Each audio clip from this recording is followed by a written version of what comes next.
Morning students, आज हम solve करेंगे बीसीए एंट्रेंस एग्ज़ाम जो एमडी यूनिवर्सिटी में 2023 में कंडक्ट हुआ था, उसका क्वेश्चन पेपर। ये टोटल 4 कोड में पेपर आया था।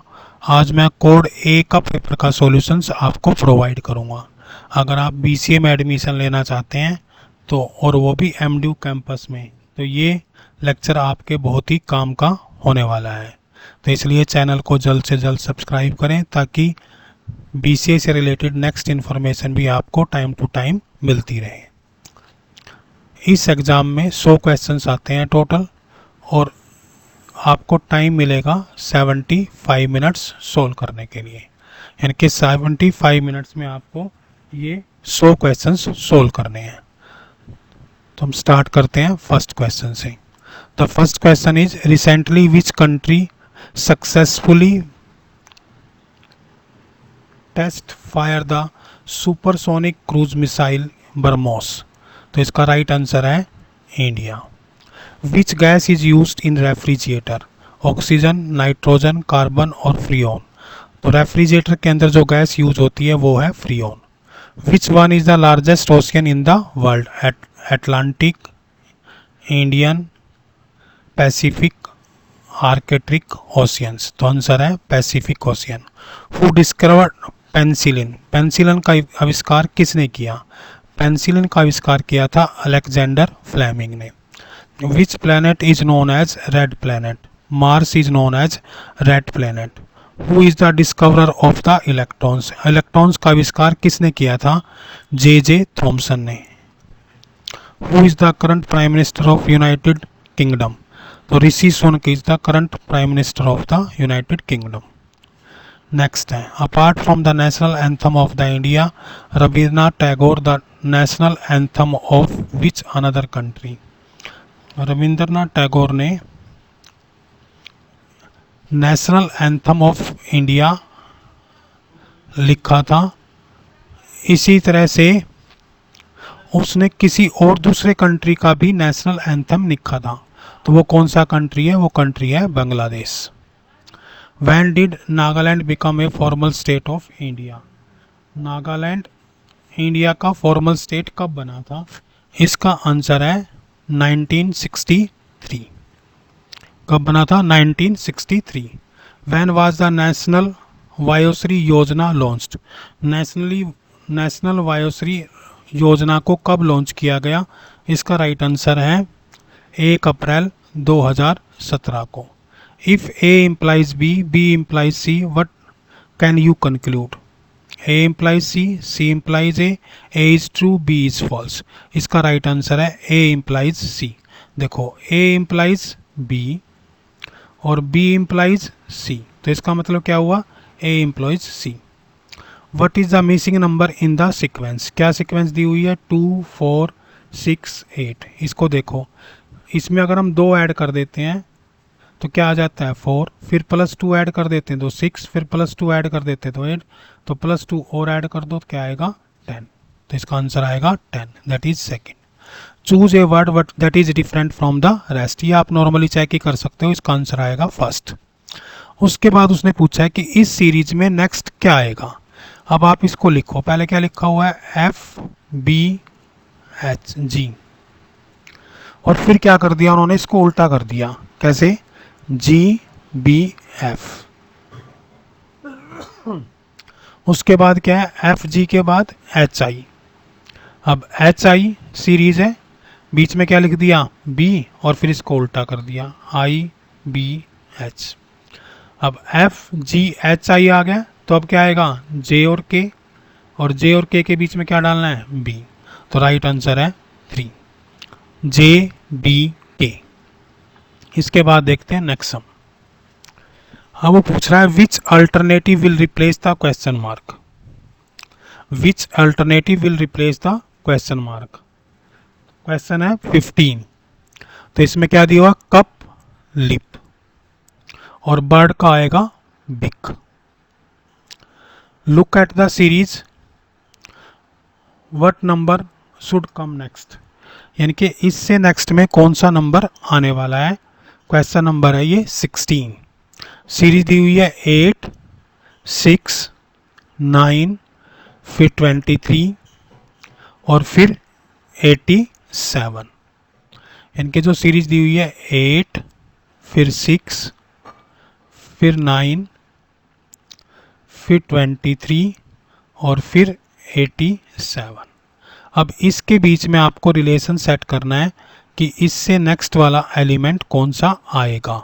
तो इसका राइट आंसर है 429। The right answer of this question is 429। उसके बाद है arrange the words given below in A meaningful sequence. अब आपको ये सारे वर्ड्स को मीनिंगफुल सीक्वेंस में अटैच करना है। यानी कि सबसे पहले क्या होता है, क्राइम। क्राइम के बाद क्या होगा, पुलिस आएगी। ठीक है, पुलिस आएगी। फिर क्या आएगा, जज। जज क्या देगा, जजमेंट। और जजमेंट के बाद क्या होगी, पनिशमेंट। अब देख लो, क्राइम किसके लिए दिया हुआ है, सी। पुलिस किसके लिए दिया हुआ है, ए। फिर क्या दिया हुआ है, जज। जज के लिए क्या दिया हुआ है, डी। और फिर क्या दिया हुआ है, जजमेंट किसके लिए, ई। और फिर क्या दिया हुआ है, punishment, that is equal to B. C A D E B, C A D E B. Answer होगा 17 का 4। क्या होगा, इसका आंसर होगा 4। उसके बाद 18 देखो, the government has imposed a fine on people who litre in public places. The cleanliness of public places has improved significantly in the recent past. ठीक है, कि गवर्नमेंट ने क्या कर दिया, फाइन इम्पोज कर दिया। जो भी पब्लिक प्लेस पे लिटर करेंगे उनके लिए फाइन इम्पोज कर दिया। इससे क्या होगा, क्लीननेस इंप्रूव होगी। तो इसका राइट आंसर क्या होगा, अब देखो, statement 1 is the cause and statement 2 is its effect. फिर क्या लिखा हुआ है, statement 2 is the cause and statement 1 is its effect. इसमें स्टेटमेंट 1 इज ए कोज और स्टेटमेंट 2 इज ए इफेक्ट। देखो, फाइन पुट किया वो तो कारण है, और इससे फायदा क्या हुआ, क्लीननेस इंप्रूव होगी। तो right answer is 1। Choose the odd numbers from the given list. इसमें से एक ऐसा नंबर चूज करना है जो दूसरे नंबरों से मैच ना करता हो। क्या ना करता हो, दूसरे नंबरों से मैच ना करता हो। 17, 13, 27, 19। अब आप इनको ध्यान से देखो। अगर ये सारे नंबर्स को आप देखते हो, अगर आप सोचो कि सारे के सारे क्या हैं, ओड हैं। ठीक है, इससे तो कुछ पता नहीं लग रहा है। हाँ, एक पॉइंट है, 17, 13 और 19, ये तीनों नंबर क्या हैं, प्राइम है। But 27 is not prime. तो राइट आंसर इज 3। प्राइम वो नंबर होता है जिसके दो ही फैक्टर होते हैं, एक तो वो खुद और एक नंबर 1। तो 17 के फैक्टर कौन कौन से हुए, 1 और 17। 13 के फैक्टर कौन से हुए, 1 और 13। और इसी तरह से 19 के फैक्टर क्या हुए, 1 और 19। बट 27 के फैक्टर कितने होंगे, 1, 3, 9, 27। यानी कि इसके फैक्टर ज़्यादा हो गए। तो राइट आंसर इज 3। उसके बाद है this one, the importance of medicine is being realised by all sections of the society. There is an increasing awareness about mental and physical health in the society, particularly among middle aged group of peoples. तो इसके answers में क्या लिखा हुआ है, सबसे पहले में दिया statement 2 is a common effect and statement 1 is the independent cause. उसके बाद है statement 1 is the effect and statement 2 is its cause.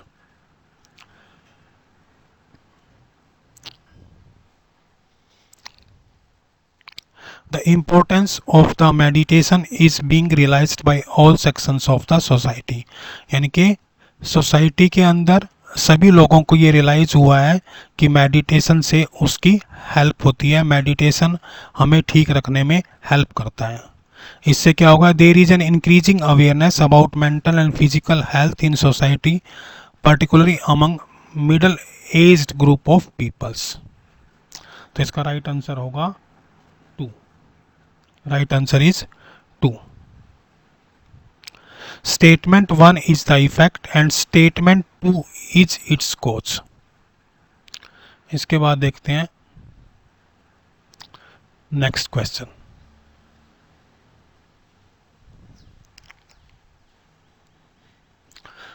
What is the smallest unit of the living organism? Smallest unit क्या होती है? Cell. सबसे smallest unit होती है cell. What is the process by which a solid changes directly into a gas without going through the liquid state? यानी कि एक solid किस में चेंज हो जाता है? गैस की स्टेट में चेंज हो जाता है बिना लिक्विड की फॉर्म में जाए हुए. उसको क्या बोलते हैं? उसको बोलते हैं sublimation. Which is the most abundant naturally occurring gas in the Earth's atmosphere? इसका राइट आंसर है 1. Nitrogen. Which of the following is a renewable source of energy? इसका राइट आंसर है 3. Solar power. What is the process by which plants convert sunlight into chemical energy? इसका answer है photosynthesis. What is human body's largest organ? Human body का सबसे largest organ क्या है? ये है skin. What is the largest plant in our planet in our solar system? सबसे बड़ा प्लेनेट कौन सा है? That is Jupiter. What happens to the velocity of heavy body when it undergoes an elastic collision in one dimension with a very light body at rest? 28. क्या होता है ऐसा? इसका आंसर है 2. It keeps on moving with the same velocity. इसके बाद देखते हैं next. Which of the following principle is used to define the first law of thermodynamics? Thermodynamics के फर्स्ट लॉ को Which of the following principle is used to define the first law of thermodynamics? Answer is 2. Conservation of the energy. Which of the following is correct about the convection? It is possible in solids only, it is possible in fluids only, or it is possible in solids and gases only, none of the above. The right answer is 2. It is possible in fluids only. तो यहाँ तक हमने 30 questions solve कर लिए हैं.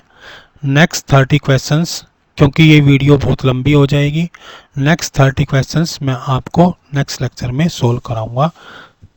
Thank you.